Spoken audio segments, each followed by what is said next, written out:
ভক্ত ভৈরব গিরিশচন্দ্র ঠাকুরের কাছে আসেন যান। নানা লীলা হয় তাঁর সঙ্গে, অনেক কটু কথা ঠাকুরকে হজম করতে হয়। ৫ শিখে ৫ আনা বিশ্বাসের মূর্তি গিরিশ ঠাকুরের চরণে আশ্রয় নেন। তাঁর সেই শরণাগতির ঘটনা ঐতিহাসিক, শ্রীরামকৃষ্ণ কৃপার এক অনবদ্য কাহিনী। গিরিশকে ঠাকুর ভগবানের স্মরণ মনন করতে বললে গিরিশ তাঁর অসামর্থ্য জানায়। তখন শ্রীরামকৃষ্ণ অনেক সহজ করে দেন তাঁর ঈশ্বর চিন্তা, দিনে মাত্র ২ বার।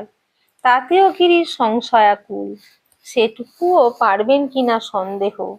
অবশেষে পতিত পাবন ঠাকুর তাঁর সব ভার নিজেই নেন, বলেন বকলমা দিতে, অর্থাৎ পাওয়ার অফ অ্যাটর্নি।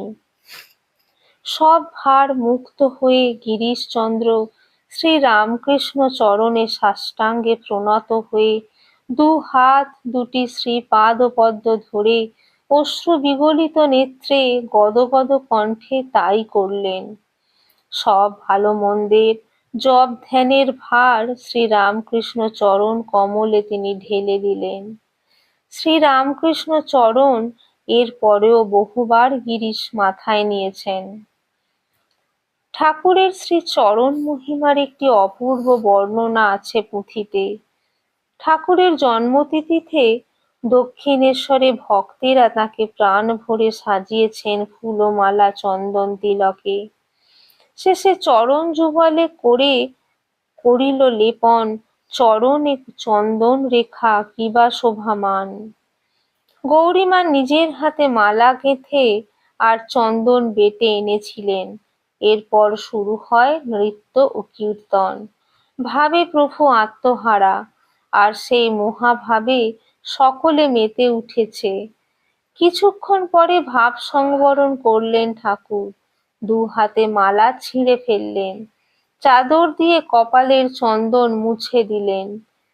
কিন্তু প্রভু মুছিবারে না পাইলা লাগ, চরণ যুগলে যত চন্দনের দাগ। কিন্তু কেন মুছতে পারলেন না চরণের চন্দন চিহ্ন? শ্রীপদে প্রভুর নাই কোনো অধিকার, শুধু শ্রী অঙ্গের সঙ্গে তাঁর শ্রীচরণ দুটি সংলগ্ন মাত্র। ভক্তদের কাছে ইষ্টদেবের শ্রীচরণই সার সম্পদ। তাই স্বামীজি বলেছেন, সম্পদ তব শ্রীপদ, ভক্তার্জন যুগল চরণ।